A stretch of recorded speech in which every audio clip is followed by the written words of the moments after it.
Welcome back to the guide, Exile. In this video we're going to be covering the following topics. Now, because Path of Exile has become such a big game, I'm going to have to break this section up into smaller sections, which are shown here. As mentioned before, each character class has a set of ascendancies it can specialize in. To ascend, you must complete the Labyrinth in normal difficulty or any other difficulty, gaining an ascendancy and 2 points to spend in it. You can gain up to 6 more points, 2 per difficulty, by completing the remaining labyrinths in Cruel and Merciless, while the final labyrinth, Uber Lab, is completed through the mapping system. While leveling, you will come across ascendancy trials, specifically in the following zones.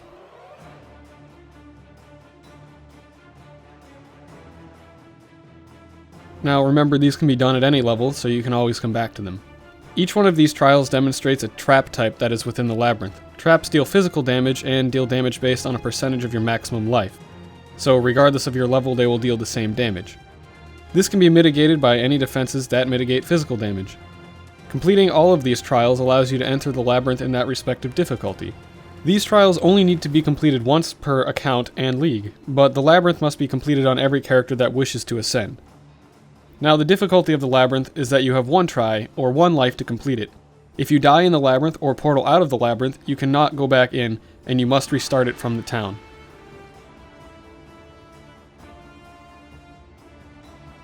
Now, the entrance to the labyrinth can be found in the Act 3 town, Sarn Encampment, and it'll show which trials you have completed by clicking on it, and if you have completed all of them, it'll just open up the portal. Now, inside the labyrinth, you will encounter many traps, puzzles, mini-bosses, gold and silver doors, as well as the main boss, Izaro, in which you face 3 times. Before each encounter with him, you will have access to a stash right before the fight, but beware, the zone does not act as a town, and you will not gain flask charges if you swap flasks. In each fight, you will have to remove 33% of his health. In each encounter, he will have a buff enabled on him via the 3 pedestals that rise in the arena. Killing or disabling these will remove the buffs from Izaro and make him easier. If untouched, they will remain on Izaro for the remaining fights. The final encounter with Izaro will include a dual set of traps and all of the previous buffs that he has gained. Beware of Izaro's telegraph slashes and leaps, as they do a lot of damage.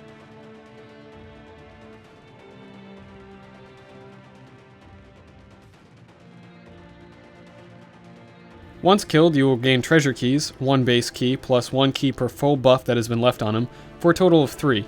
A 4th key can be gained by killing his pet Argus, whom is hidden in the zone around the labyrinth. Entering the final room, you will be able to open the treasure chests with keys you gained.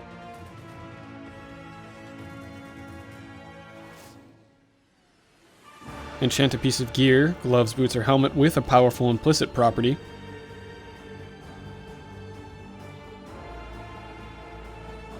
And ascend via the plaque at the top of the zone. Now remember, once you leave the zone, you cannot return, so make sure to get everything you wanted from it. Each lab can be completed at any level, so it is wise to overlevel before attempting the lab. Lab layouts are reset once every day, changing the zone layout and Izaro buffs. A useful resource for the labyrinth is PoELab.com, which is a community-driven site that provides detailed information on each day's labyrinth layout.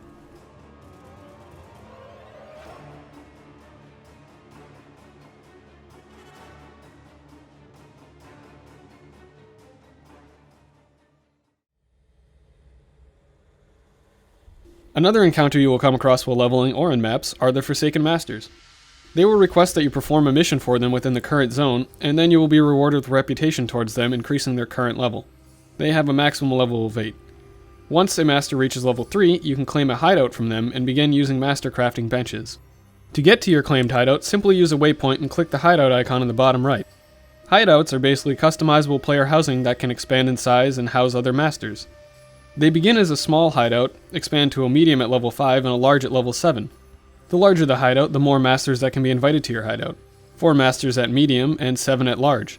Inviting a master to your hideout allows you to perform their daily missions and receive more reputation, as well as resetting their shops. Each master sells items related to their crafting benches, as well as items with signature mods. These mods cannot be obtained in any other way, and using an Orb of Scouring, Alteration, or Chaos will remove these mods, so it is wise to craft them only doing it in one go. Each master specializes in crafting of a certain base type and provides a crafting bench for these items at level 2.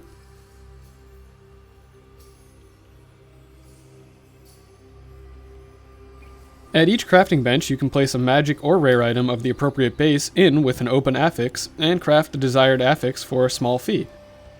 This is pretty great because it serves the same purpose as an Exalted Orb on rare items, without having all the randomness and at the fraction of the cost. But, of course, it is restricted to the low-level values of the affix, as to not make this crafting too overpowered. In the end, this lets you fill out resistances, stats, or damage potentials of items while leveling, or that just may be missing that one affix as you wanted by the end of the game. As the master level increases, so does the pool and power of the affixes that you can craft on items. Items can only have one crafted mod on them at a time, unless meta mod crafting is used at master level 8, allowing multiple mods to be crafted on a single item. This is a very costly craft, and it is only recommended for those that are serious in crafting. A simple trick to claim all of your crafting benches is to simply type in the following command. This will place all available crafting benches into your hideout stash, that is, any master that is above level 2. You can easily open your hideout stash while inside of your hideout by clicking on the hideout button in the bottom right, and then from there you can click and place items into your hideout as you wish. Alright, now that we've talked about leveling and all the different encounters that can occur during it, now we want to talk about some of the endgame content, which are maps. Maps are simply items that can be used with the map device located at the Eternal Laboratory in Act 3, or in your hideout after you've claimed the crafting bench from the Forsaken Master Zana. They open up 6 portals to a randomly generated instance based on the tile set of the map that was placed in the device. You will have 6 entries into the map, each portal disappearing after use. However, the portal inside the map stays open wherever you place it. Maps will work on a tier system that indicates the difficulty of the map. There are 17 tiers in total, tier 1 starting at level 68 and tier 17 ending at 84. The easiest way to determine the map zone level is to add the number of the tier to 67, or once inside, look at the map overlay for the zone level. Every map has general packs of monsters inside of it, plus a unique boss at the end. These bosses are generally based on unique bosses from the story, but some are unique to maps, and some are unique to their own mechanics. Every monster in the map has a chance of dropping a map, while magic and rare enemy types can drop up to a +1 tier, while the boss can drop up to a +2 tier.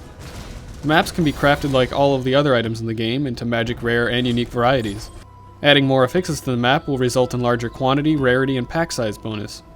I will not go into the specifics of crafting maps, as some of the mods change frequently, and it's a much bigger topic than what I can cover here. But the main thing you will want to aim for is high quantity and pack size modifiers to give you better chance at currency, gear, and map drops.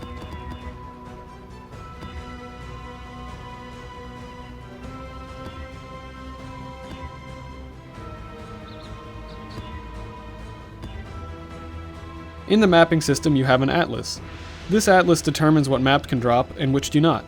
Maps in which the boss has been killed or completed are considered unlocked in your atlas. It is these map bases that will drop when killing monsters, or connected maps to the map you are in.